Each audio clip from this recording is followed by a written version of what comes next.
पिछले 2 क्लास में हमने बहुत सारे वर्ड मीनिंग को सीखे थे। आज हम लोग थोड़ा और आगे बढ़ेंगे और आज हम लोग सीखेंगे कि एक सेंटेंस को, एक वाक्य को कैसे बनाते हैं। How to make sentence. पर सेंटेंस बनाने से पहले हम ये देखेंगे कि सेंटेंस क्या होता है या वाक्य क्या होता है। वाक्य वह होता है जो अनेक शब्दों से मिलकर बनता है। एक शब्द से नहीं, लेकिन अनेक शब्दों से मिलकर एक वाक्य बनता है। सो आई होप कि आप समझ गए होंगे कि वाक्य या सेंटेंस क्या होता है। वाक्य और सेंटेंस वही होता है जो अनेक शब्दों से मिलकर बनता है। अब एक वाक्य जो है 4 चीज़ों से मिलकर बनता है। पहला सब्जेक्ट, दूसरा हेल्पिंग वर्ब, तीसरा वर्ब और चौथा ऑब्जेक्ट।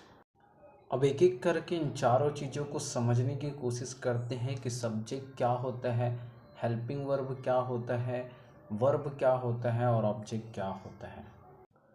सब्जेक्ट मतलब जिसके द्वारा काम होता है। दुनिया में जो भी काम होता है वो किसी न किसी व्यक्ति के द्वारा होता है, चाहे वो जाने का हो, आने का हो, खाने का हो या पीने का हो, या कुछ भी काम क्यों ना हो, कोई ना कोई व्यक्ति करता है तभी वो काम होता है। तो सब्जेक्ट मतलब करने वाला व्यक्ति, जिसके द्वारा कुछ काम होता है। सब्जेक्ट जो है वो 8 प्रकार के होते हैं। आई मतलब मैं, यू आप, वी हम, दे वे, शी वह जो लड़की के लिए यूज़ करते हैं, ही वह जो लड़कों के लिए यूज़ करते हैं, नेम नाम और इट वह या यह।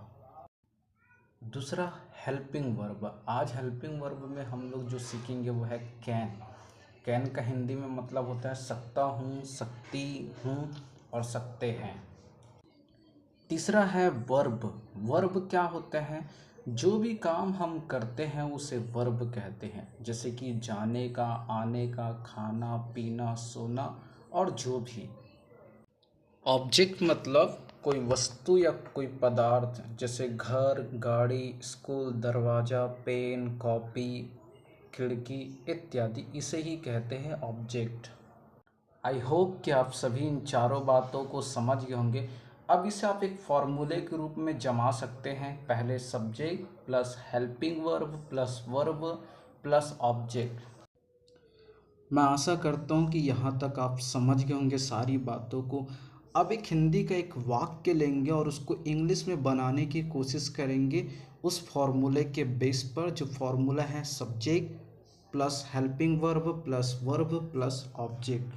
एग्जाम्पल के रूप में मैं घर जा सकता हूँ। अब इस हिंदी वाक्य को हमको इंग्लिश में बनाना है।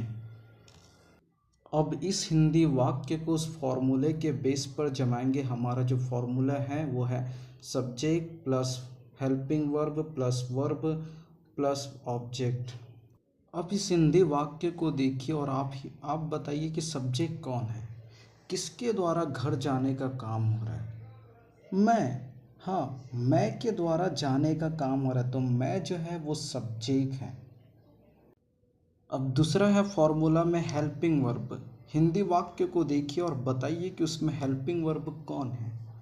सकता हूँ जो है वो हेल्पिंग वर्ब है। अब फॉर्मूले को देखिए और तीसरा चीज़ क्या है? वर्ब। अब हिंदी वाक्य में देखिए कि मैं जो है वो कौन सा काम कर रहा है? जाने का। तो वर्ब क्या है? जाना। अब चौथी चीज़ क्या बचा? ऑब्जेक्ट। अब हिंदी वाक्य में देखिए कि उसमें कौन सा वस्तु है? घर। घर क्या है? ऑब्जेक्ट। अब इन चारों चीज़ों को फॉर्मूले के बेस पर एक एक करके जमा देंगे। 1 2 3 4। मैं घर जा सकता हूँ। I can go home. एक और एग्जाम्पल को देखते हैं। हम अंग्रेजी सीख सकते हैं। We can learn English.